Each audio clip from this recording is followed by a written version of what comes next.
ఇప్పుడు తెల వెంకట్రావు గారిని తాత మధు గారు దగ్గరుండి గెలిపించారు అని అంటున్నారు. ఇప్పుడు మరి మీతో మీ పక్కనే ఉన్నారు, దీనిపై మీరు ఏమంటారు మేడం? మీ పక్కనే ఉన్నారు, మీ పక్కన గెలిపారు. తాత మధు గారు, వెంకట్రావు గారు ఉండనియండి, రామకృష్ణ గారు ఉండని, ఎల్లయ్యండి, పుల్లయ్యండి. పార్టీ రాష్ట్ర కార్యదర్శిగా నాకు ఇచ్చిన బాధ్యతని ఈ నియోజకవర్గంలో నెరవేర్చిన. అక్కడ ఎవరు ఉండనిది, వీరయ్య గారు ఉన్నా వీరయ్య గారి తరఫున వచ్చా నేను వర్క్ చేస్తాను. పార్టీ నాకు ఇచ్చిన మ్యాండేట్ని యాజ్ ఏ సెక్రటరీగా నేను సక్సెస్ఫుల్ చేశానని లేదా అనేది నాకు సంబంధించిన విషయం. పార్టీ ఒక మ్యాండేట్ ఇచ్చి ఆయన గెలిపించింది. ఈరోజు కూడా ఏంటంటే వాళ్ళు బండిరేవులో పెద్ద ఎత్తున ప్రోగ్రాం జరుగుతుంది, ఆ ప్రోగ్రాంలో ఉన్నాను, నేను రాలేను సార్, నేను నెక్స్ట్ టైం వస్తానని చెప్పాడు. భద్రాచలం నియోజకవర్గం జిల్లా అంతా ఒకవైపు ఉన్నా కానీ భద్రాచల ప్రజలు ఈ ప్రాంత నాయకుల మీద విశ్వాసంతో, స్థానిక నాయకులందరి మీద ఉన్నటువంటి వారికి ఉన్న నమ్మకం, అట్లాగే స్థానిక నాయకులు చేసినటువంటి కృషి వల్ల ఇక్కడ బీఆర్ఎస్ పార్టీ అభ్యర్థి అనేది గెలవటం అనేది జరిగింది.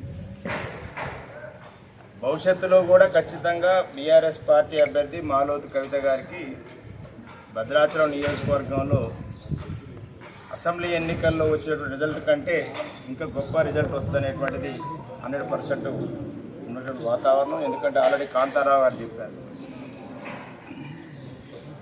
రాష్ట్రంలో ఉన్న ప్రజలందరూ ఏమి కోరుకున్నారంటే 10 సంవత్సరాల పాటు కేసీఆర్ గారి అధికారంలో ఉన్నాడు, ఇంతకంటే గొప్పగా చేస్తాడు కాంగ్రెస్ పార్టీకి ఒకసారి అవకాశం ఇద్దామనే ఆలోచనతోనే అవకాశం ఇచ్చారు ప్రజలు. ఎందుకు అని అంటే కాంగ్రెస్ పార్టీ ఊహించని విధంగా వాళ్ళకి మెజార్టీ వచ్చింది. కాంగ్రెస్ పార్టీ నాయకులు మంత్రులే చెప్తున్నారు, మేము ఇంత మెజార్టీ వద్దని మేము అనుకోలేదు. అంటే ప్రజలు ఒక మ్యాండేట్ ఈసారి ప్రభుత్వాన్ని మార్చాలి, మళ్ళొకరికి కాంగ్రెస్కి అవకాశం ఇవ్వాలనే దాంట్లో మాట్లాడారు. కానీ 90 రోజులు దాటిన 100వ రోజు దగ్గరికి వచ్చింది.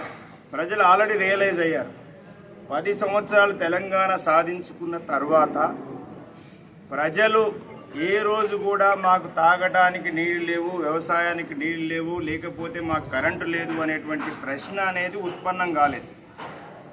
కేసీఆర్ గారి నాయకత్వంలో ఎవరు కోరకపోయినా 24 గంటల కరెంట్ ఇచ్చి నీళ్ళ ప్రాబ్లం లేకుండా చేసి నియోజకవర్గానికి 3,500 ఇండ్లు, రాష్ట్రంలో మొత్తం 4.5 లక్షల ఇళ్ళు ఇస్తాం, దానికి 5 లక్షల రూపాయలు, మళ్ళీ ఎస్సీ ఎస్టీలకు ఆదివాసీలకు 6 లక్షల రూపాయలు. అరే నీ దగ్గర అక్కడ పిండే లేదు, నువ్వు రొట్టెలాంటి తీస్తావు, నువ్వు లేదు కదా. ఓ పక్కనేమో ఖజానా ఖాళీ చేసిపోయారు, కేసీఆర్ కొల్లగొట్టాడు, దీన్ని మొత్తం ఊడ్చుకొని పోయాడు ఒక పక్క చెప్తావు, ఇంకో పక్కన ఈ మొత్తం ఇస్తా అని చెప్తావు. అంటే మీరు చెప్పేది ఏమవుతుంది, అక్కడేమో డబ్బులు లేవని ఒక పక్క చెప్తున్నారు, ఇంకో పక్కనేమో హామీలు ఇస్తున్నారు. అంటే ప్రజల్ని మోసం చేయడానికి కాంగ్రెస్ పార్టీ ఈరోజు వాళ్ళు ఇచ్చినటువంటి వాగ్దానాన్ని ప్రజలు నమ్మే రియలైజ్ అవుతున్నారు. ఇలా ఎంతమంది ఎవరు ఏ బీఆర్ఎస్ పార్టీయో లేక బీజేపీ పార్టీయో ఇతర కమ్యూనిస్ట్ పార్టీలు లేకుండా స్వచ్ఛందంగా బిందెలు పట్టుకొని వచ్చి బజార్ల నుంచి రాస్తారోపణ చేస్తున్నారు. మా రైతులకు విత్తనాలు అందవు, ఎరువులు అందవు, కరెంటు ఉండదు, ఈ గ్యారెంటీ. అందుకోసం ఈ ప్రాంత ప్రజలందరూ ఏదైతే ఆశించి బీఆర్ఎస్ పార్టీకి ఓటేశారో, బీఆర్ఎస్ పార్టీ మీద నమ్మకంతో, స్థానికంగా ఉన్న మా నాయకుల మీద ఉన్న నమ్మకంతో ఓటేసి గెలిపించారు. ఖచ్చితంగా ఆ రోజే చెప్పాం మేము, ఈ రాష్ట్రంలో బీఆర్ఎస్ పార్టీ అధికారంలోకి వస్తుందని. దాంతోనే ప్రజలు కూడా ఈ ప్రాంత అభివృద్ధి కోసం అనేది ఓటేయటం జరిగింది. కానీ దురదృష్టవశాత్తు ప్రజలు కాంగ్రెస్ పార్టీ మోసాలని మాటలు నమ్మి ఓటేయటం జరిగింది. అతి త్వరలోనే కాంగ్రెస్ పార్టీ బండారం అనేది బయటపడుతుంది.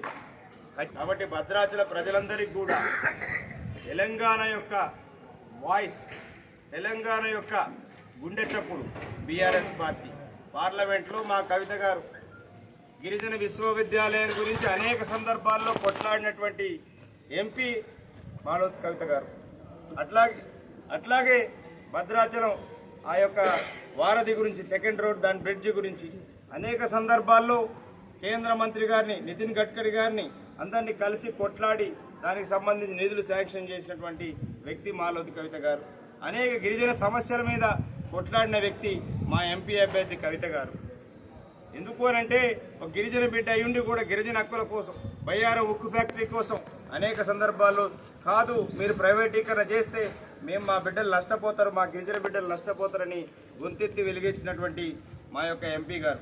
కాబట్టి వారికి మరొకసారి అవకాశం ఇవ్వాలని పాత్రికేయ మిత్రుల ద్వారా, ఈ మీడియా సమావేశం ద్వారా భద్రాచల ప్రాంతంలో ఉన్నటువంటి 5 మండలాల ప్రజల ప్రత్యేకించి గిరిజన బిడ్డలందరికీ కూడా విజ్ఞప్తి చేస్తున్నాం. మీరు కూడా మీ ఆశీర్వాదం, మీ ఆడబిడ్డగా, మీ గిరిజన ఆడబిడ్డగా వారికి అవకాశం కల్పించాలని కోరుతున్నాం.